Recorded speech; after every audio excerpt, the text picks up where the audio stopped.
Hello guys, আপনারা সবাই ভালো আছেন? আমিও ভালো আছি। আমার ছাদে ছোট্ট বাগানটি দেখুন। এইখানে টমেটো গাছ হয়েছে, অ্যালোভেরা গাছ, অপরাজিতা ফুলের গাছ। এখানে আমি ঢ্যাঁড়স গাছ লাগিয়েছি দেখুন, এখনও ফুল আসেনি, সবে গাছটা ছোট। মিনি টগর, এখানে মিনি টগর, এখানে স্নেক প্ল্যান্ট আছে। এটা লঙ্কা গাছ, এখন সবে লাগিয়েছি গাছগুলো, অল্প বড় হয়েছে। এই যে আমার ছোট্ট বাগান। এই দেখুন আমি কুমড়ো গাছ পুঁতেছি একটা, দেখুন এই যে একটা কুমড়ো ধরেছে, ঝুলে পড়ছে কুমড়োটা। ওকে আবার ঠিক করে দিতে হবে গাছটাকে। ওপরে ছাদে তুলে দিয়েছি গাছটা, ট্যাঙ্কির ছাদে। আর এই আমার গাঁদা ফুল একটা হয়েছিল, আর একটা এই যে কুড়ি হয়েছে। আমি এখন একটা লেবু গাছ পুঁতবো, আপনাদের দেখাবো। আপনারা দেখুন, লেবু গাছটি টবে লাগাবো। স্টার্ট। হ্যালো গাইস, এই যে আমি লেবু গাছ, একটা কারি গাছ এনেছি কালকে বাড়ি থেকে। এটাকে পুঁতবো। আমার আরও গাছ আছে যেগুলো সব এরকমই ছোট ছোট লাগিয়েছিলাম, সব বড় হয়েছে, আপনাদেরকে সব দেখালাম। এই লেবু গাছটার কারি গাছটা এই টবে পুঁতবো। লেবু গাছটা, কারি গাছটা দেখি কিসে পোঁতা যায়।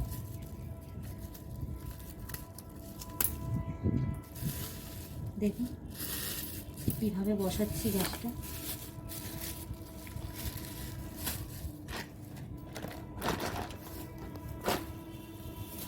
প্রথমে সব যত ফুলমালা টুলমালা ছিল ওগুলো সব উপরে তলায় দিয়ে দেবো, টবের তলায়।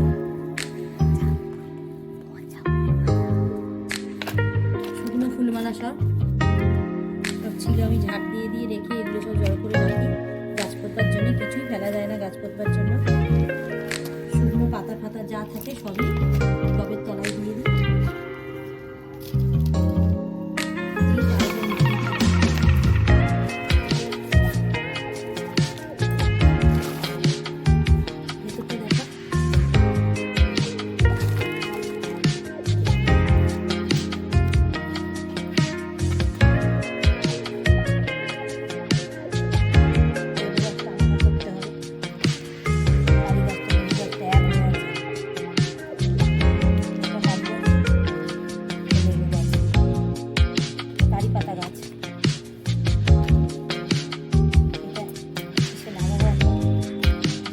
পাচ্ছি না, টপ শেষ হয়ে গেছে।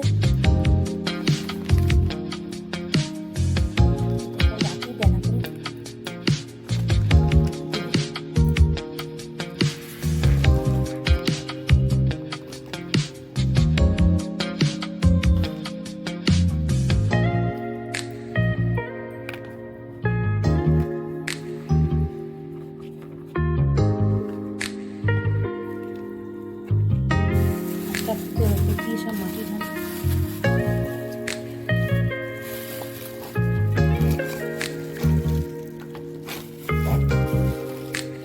আজকে প্রচুর বৃষ্টি হয়েছে, সব মাটির গোড়া ভিজে, সব মাটি ভিজে গেছে। দেখুন আমার ছাদে জলের বাড়ি।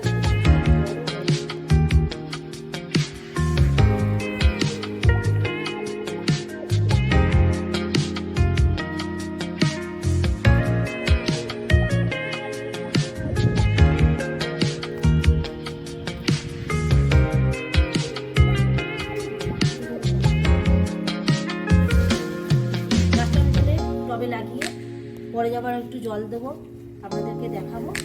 এখন আমি গাছটাকে একটু জল দিয়ে টবে গাছে বসিয়ে দিয়েছি ছাদে। আর কারি গাছটা দেখি কিছুতে বসানো যায় কিনা, এরকম বোতলে বসিয়ে দেবো ফুটো করে। ফুটো তো করা হয়নি, এটার মধ্যে ফুটো করব, ফুটো করে এই কারি পাতা গাছটা লাগিয়ে দেবো। আপনাদের আবার পরে দেখাবো বড় হলে গাছগুলো।